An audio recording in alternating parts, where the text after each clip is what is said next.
నమస్తే. ఎన్నో ఆధ్యాత్మిక కార్యక్రమాలు నిరంతరం మన ఛానల్‌లో కొనసాగుతూనే ఉంటాయి. నాకు తండ్రి సమానులు ప్రతిసారి చెప్తూనే ఉంటాను. మాడుగుల శివప్రసాద్ గారు. రాశి ఫలాలు ఆగస్టు మాసానికి సంబంధించి వివిధ రాశుల వారికి మేషరాశి మొదలు మీన రాశి వరకు ఏ విధంగా ఉంది? ఏ ఏ పరిహారాలు చేసుకోవచ్చు? అలాగే వాళ్ళకి ఏ కలర్స్ కలిసొస్తాయి? ఏ దిక్కులు కలిసొస్తాయి? ప్లస్ వాళ్ళకి ఏ విధంగా ఉంది ఈ మాసం అంతా అనేది చాలా చక్కగా వివరిస్తారు. ఎక్కడ స్కిప్ చేయకండి ఈ వీడియో కూడా. మీకేమైనా డౌట్స్ ఉంటే కామెంట్ బాక్స్‌లో తెలియచేయండి. గురువుగారినే కలవాలి అనుకుంటే స్క్రీన్ మీద కనపడే నెంబర్‌కి కాల్ చేయండి. మొట్టమొదటిగా మేషరాశితో మొదలు పెడదాం. నమస్కారం గురువుగారు. ఆశీర్వచనం తల్లి. గురువుగారు తదుపరి రాశి కుంభరాశి. కుంభరాశి వారికి ఏ విధంగా ఉందండి ఆగస్టు మాసం?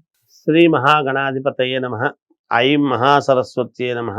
శ్రీ లలితాంబికాదేవియే నమః. కుంభరాశి వాళ్లకు ఈ ఆగస్టు మాసం అంతా కూడా ఎలా ఉంది అంటే చాలా బాగుందని చెప్పాలి. అనుకూలవంతమైనటువంటి ఫలితాలు ఉన్నాయి. ఉద్యోగాలు చేసుకునేటువంటి వాళ్లకు ఉన్నతమైనటువంటి ప్రమోషన్లు రావటం, మేలు జరగటము, స్థాన చలనం కూడా జరగవచ్చును. ఒక చోటు నుంచి ఇంకో చోటుకి వెళ్ళేటువంటి విధానముగా ఉండవచ్చు. వాళ్ళ మనస్సుకు సంతోషముగా ఏది కావాలో ఆ ప్రక్రియలన్నీ కూడా పూర్తి చేసుకుంటారు. వ్యాపారాలు చేసుకునేటువంటి వాళ్లకు మంచి లాభసాటిగా వ్యాపారాలు చేసుకుంటారు. ఇబ్బందులు లేవు. వీళ్లకు సమాజంలో ఒక మంచి గుర్తింపు రావటం జరుగుతుంది. ప్రముఖుల నుండి ఆహ్వానాలు రావటం లాంటివి జరుగుతాయి, లేదా ప్రశంసలు పొందడం జరుగుతుంది. వీళ్లకు సన్మానాలు ఇలాంటివి కూడా జరగవచ్చును. అదే గుర్తింపు సమాజంలో అనేటువంటి. వీళ్ళ మాటకు విలువ పెరుగుతుంది.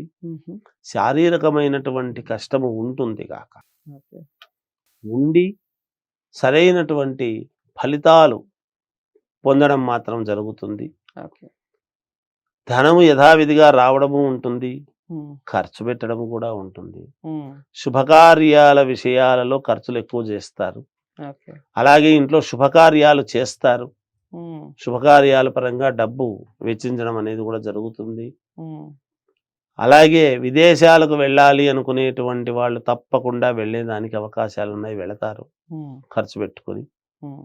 విదేశాలలో మంచి ఉద్యోగాలు సంపాదించుకుంటారు, మంచి పేరు ప్రతిష్టలు సంపాదించుకునేటువంటి ఇది ఉన్నది వీళ్లకు.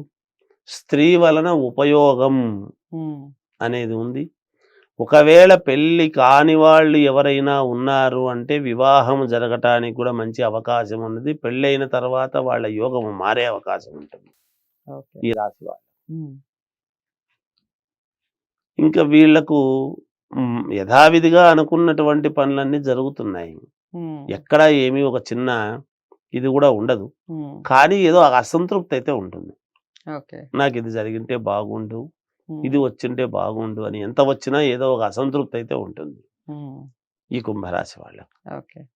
అందువలన వీళ్ళకి పెద్దగా ఇబ్బందులు ఉన్నాయి ఈ మాసంలో అనేటువంటివి అయితే ఏమీ లేదు తల్లి. వ్యక్తిగతమైనటువంటి జాతకాలను చూసుకొని పరిశీలన చేసుకుని ముందుకు వెళితే యోగవంతముగానే ఉంటుంది వీళ్ళకు.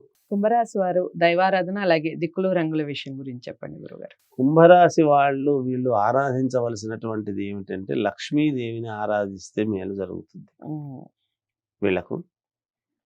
ఇక వస్త్రధారణ అనేటువంటిది వచ్చేటప్పటికి తెలుపు ఎక్కువగా వాడితే బాగుంటుంది. మిగతా కలర్లన్నీ కూడా వేసుకోవచ్చును, కొంచెం తెలుపు ఎక్కువగా వాడితే బాగుంటుంది, అనుకూలవంతంగా ఉంటుంది. అన్ని దిక్కులు కలిసి వస్తాయి. అన్ని దిక్కులు కలిసి వస్తాయి. ఇక అదండి విషయం. కుంభరాశి వారికి అయితే అంతా బాగుంది, మాసం అంతా బాగుంది, కూల్ గా గడిచిపోతుంది. ఇక మీరు లక్ష్మీ అమ్మవారిని ఎక్కువగా ఆరాధించే ప్రయత్నం చేయండి. వైట్ కలర్ ఎక్కువగా యూస్ చేయండి. అన్ని దిక్కులు కలిసి వస్తాయి. ఏదేమైనప్పటికీ వ్యక్తిగత జాతకాలు చాలా ఇంపార్టెంట్. వ్యక్తిగత జాతకాలను పరిశీలించుకొని పరిహారాలు చేసుకుంటేనే ఫలితాలు బాగుంటాయి. దాని ద్వారా చేసే పరిహారాల వలన మీకు శుభ ఫలితాలు అనేవి కలిగే అవకాశం ఉంటుంది. వ్యక్తిగత జాతకాలని గురువుగారి దగ్గరే పరిశీలించుకోవాలి అనుకున్న వారు స్క్రీన్ మీద కనపడే నెంబర్కి కాల్ చేయొచ్చు. వీడియోని లైక్ చేసి అందరికీ చేరువ చేయండి. ఛానల్ని సబ్స్క్రైబ్ చేసుకోండి. తదుపరి రాశితో మళ్ళీ కలుస్తాను. నమస్తే.